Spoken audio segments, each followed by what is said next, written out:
שיר למעלות, אשא עיניי אל ההרים, מאין יבוא עזרי.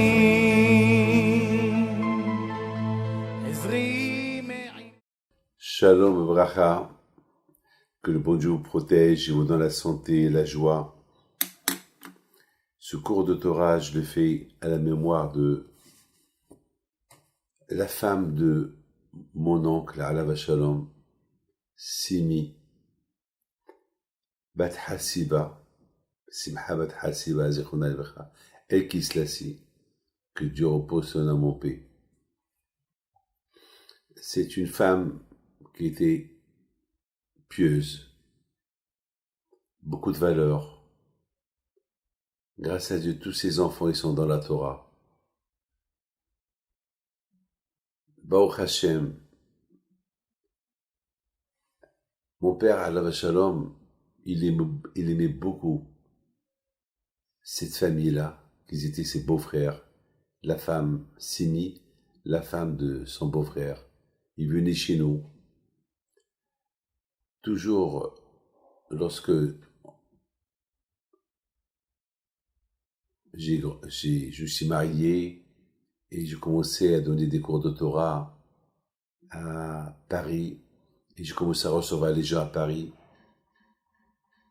mon oncle Alav Shalom, Rabbi Nissim El Kislassi, il venait chez moi pour recevoir une bracha. Et pour moi, c'était drôle.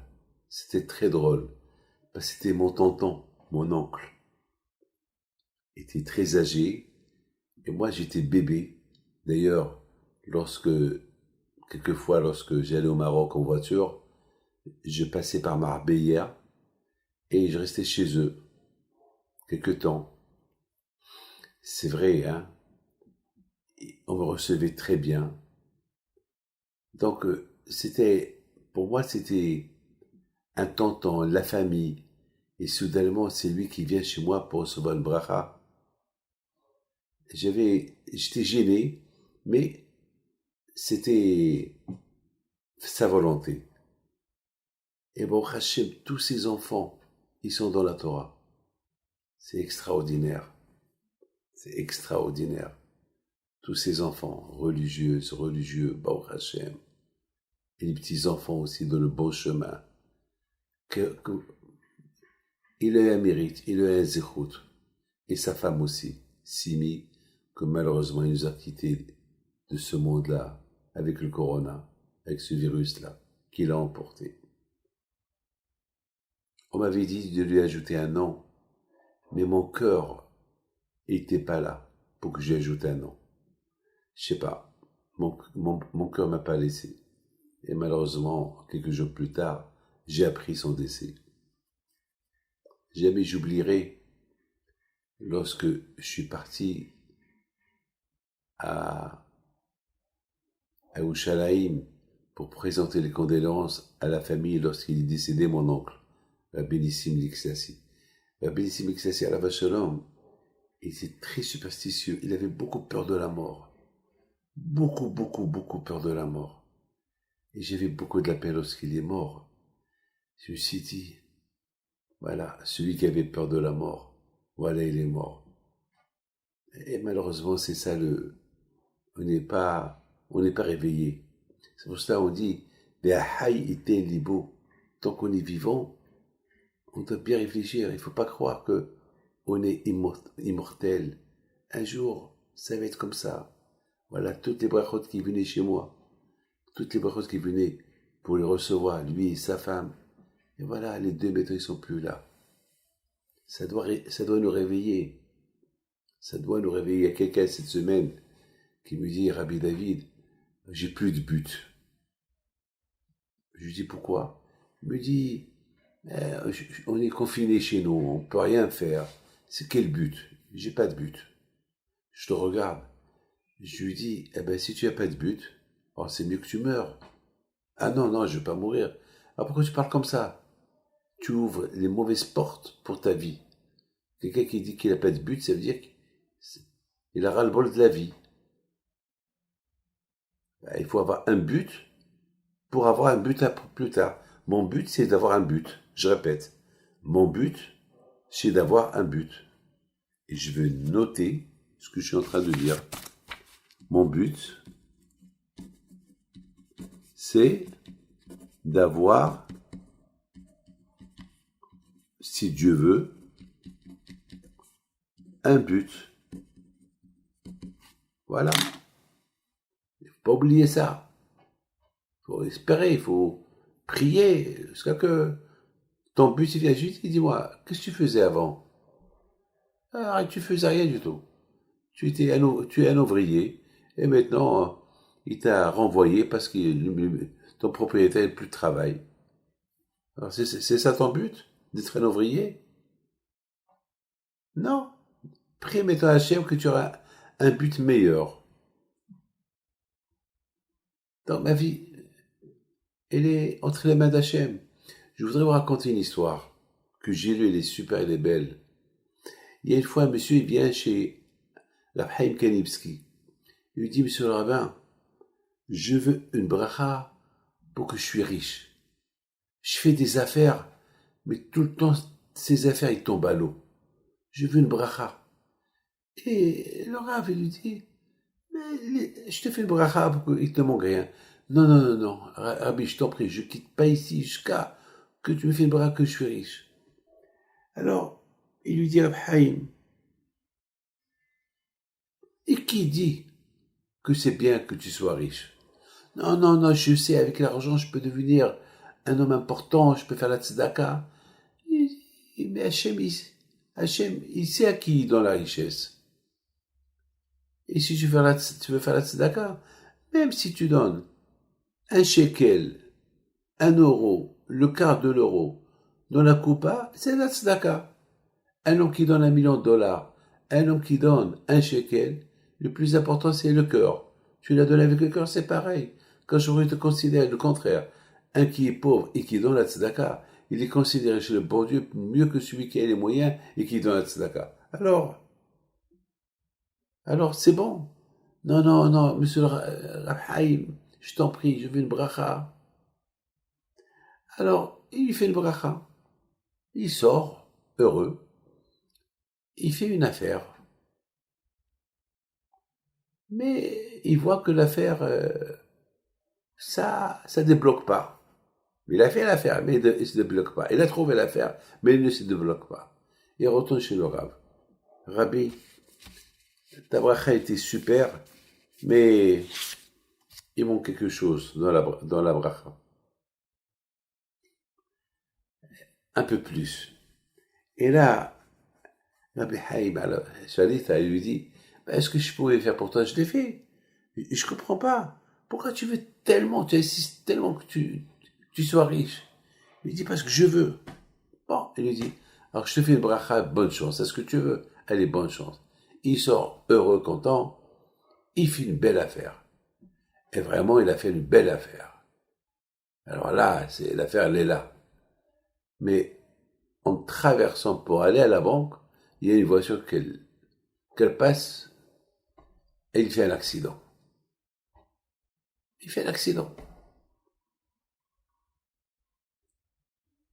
Et malheureusement, ils l'ont pris à l'hôpital. Il avait des séquelles.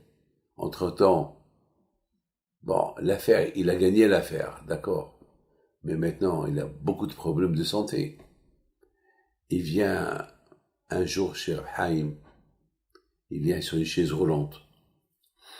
Il lui dit, ça va, qu'est-ce que tu as? Il lui raconte. Il dit, je t'avais déjà dit. Je t'avais dit une fois. Pourquoi tu veux la richesse? Tu as voulu la richesse, voilà ce que tu as eu. Hachem, il sait ce qu'il fait. Parfois, il y a des gens qui sont en bonne santé et ils sont riches. Parfois, c'est le contraire. Il y a des gens qui ont la santé, mais ils sont pas riches. Hachem, il sait ce qu'il fait. Hachem, il commande son monde. Il sait pour qui la richesse elle est bonne, pour qui la pauvreté elle est bonne. Hachem, il sait, nous on ne sait pas. Nous on ne sait pas dans quelle réincarnation on était, dans quel Gilgoul, pourquoi on est venu là, qu'est-ce qu'on est venu faire ici. On ne sait pas. On ne sait pas. Le plus important, c'est il faut toujours accepter les choses telles qu'elles sont. D'ailleurs, Hachamim ils disent, de la même façon qu'on dit merci à Hachem pour les bonnes nouvelles, eh ben comme ça, il faut dire merci à Hachem pour les mauvaises nouvelles. Parce que beaucoup des fois, de mauvaises nouvelles, ils peuvent sortir de bonnes nouvelles. Mais nous, on ne sait pas. Nous, on croit que les mauvaises nouvelles, ils sont mauvaises. Et les bonnes nouvelles, eh ben, on les mérite. Non. Hachem, il sait ce qu'il fait. Hachem, il sait ce qu'il fait. Mes amis, je voudrais donner un compliment à la famille El-Kislassi. Bon, Hachem, ils sont, comme je vous ai dit, parfois je ne comprends pas. Cette famille-là, ils ont habité à Marrakech, à Mitanout, une famille très riche. D'ailleurs, ma mère, elle vient d'une famille très riche.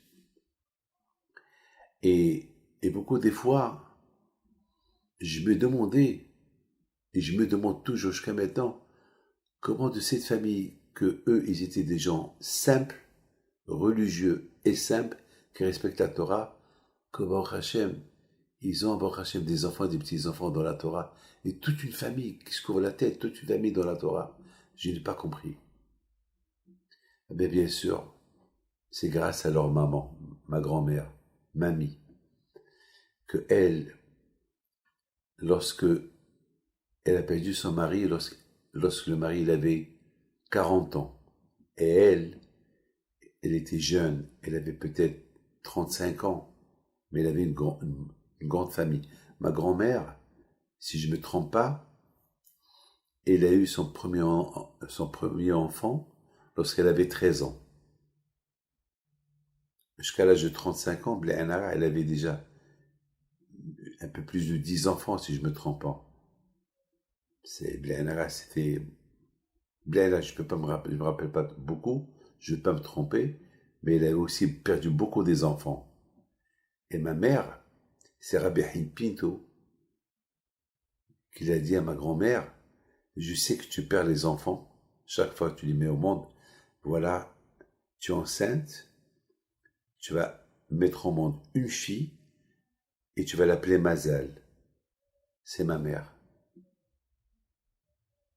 Elle vivra, elle va se marier avec mon fils. C'est la folie. Alors, la famille de Tantonissim, c'était une famille de beaucoup de émouna, de beaucoup de valeurs. Et la maman, mamie, la mère à ma mère, lorsque son mari est décédé à l'âge de 40 ans, était jeune et s'est plus remariée avec personne. Elle est restée veuve plus de 50 ans. Plus de 50 ans, elle est restée veuve. Elle avait beaucoup de demandes de mariage, était belle, elle n'a pas voulu se marier. Elle avait que 35 ans. Lorsque son mari il est mort, elle n'a pas voulu se remarier. Elle est restée. Alors, Akadosh Baruch Hu lui a donné récompense. Elle a vécu chez nous, avec ma mère. Et elle a vécu chez ses enfants. Après, elle a fait sa aliyah en Israël. Elle a habité à Kriyat Gad, chez son fils, tonton Hanania. Et elle est décédée, vieille, tzadeket, qu'elle se couvait tout le temps la tête, jamais elle critiquait, jamais elle faisait du mal. Toute sa vie, c'était l'aïmouna tout le temps. Alors, je raconte une histoire sur elle, sur mamie. Une fois, ma mère, à moi, elle devait partir à Tel Aviv pour je sais pas, pour voir un médecin, ou parce qu'elle avait un gros diabète, ou je sais pas pourquoi, je peux pas vous dire. Mais une chose est certaine, elle n'avait pas le temps pour cachériser le poulet. Il dit à sa mère, mamie, je dois partir à Tel Aviv. Et à l'époque, pour aller à Tel Aviv, c'était une demi-journée, parce que l'aller-retour, c'était pas facile, il n'y avait pas les autoroutes, c'était les routes anciennes de l'époque, donc ça a pris du temps. Il dit, voilà, à midi, Bémoshi, il mange. Parce que mon père, il avait l'habitude de faire la sieste à 1 heure, après il se réveillait à 3 heures. C'était comme ça, c'était un homme avec un seder. Il était en ordre. Il avait des horaires, pas comme nous, on n'a pas d'horaire. Mon père, il avait des horaires 24 heures. À quelle heure il se réveille la nuit, à quelle heure il se rendort, à quelle heure il se réveille, à quelle heure il fait sa prière. C'était de l'ordre. Un homme qui a de l'ordre, malheureusement aujourd'hui avec le corona, on a perdu l'ordre.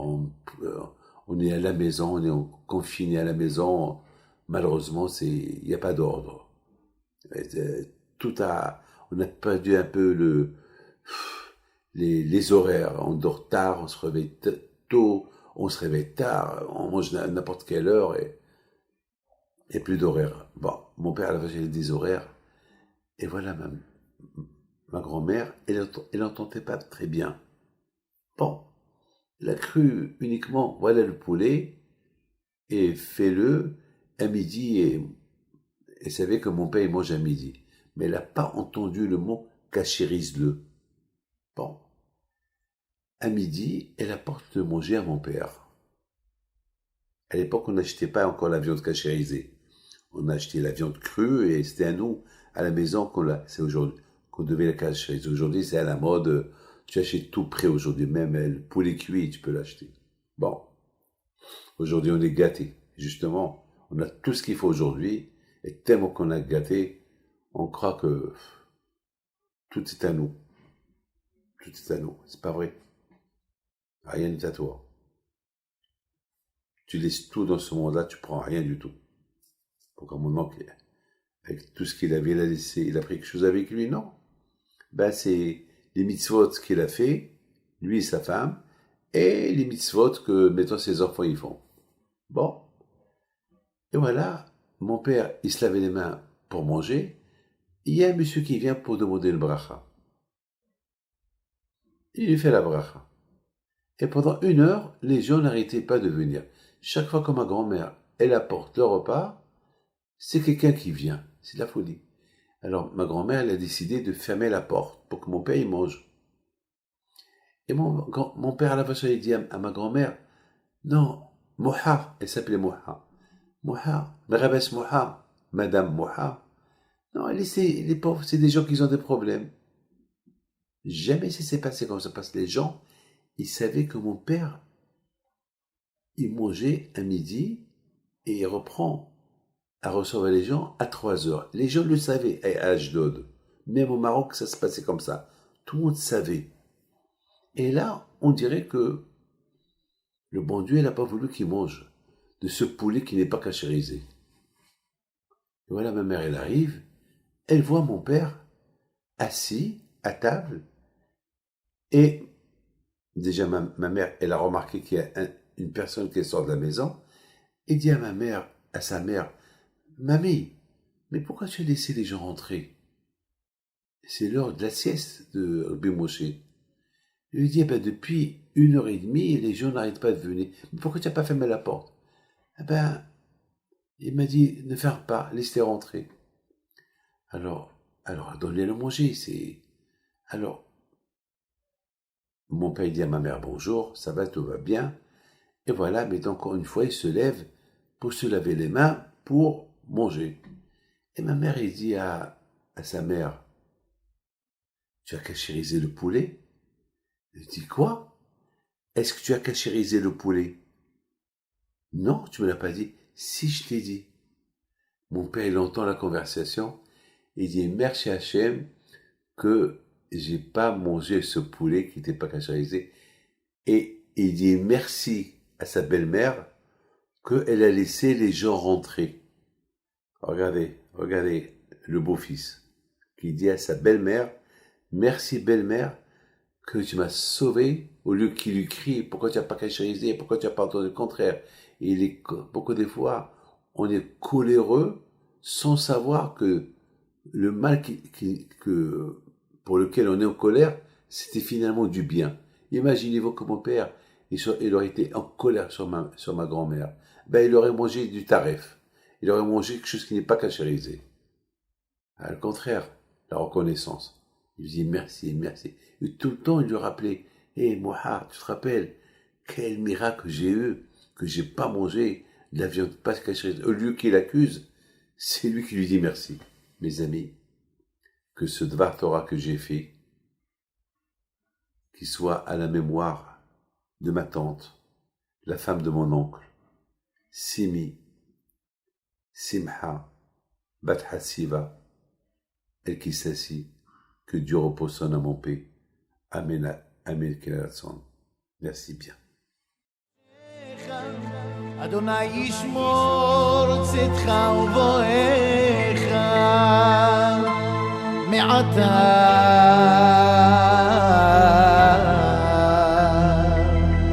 ועד עולם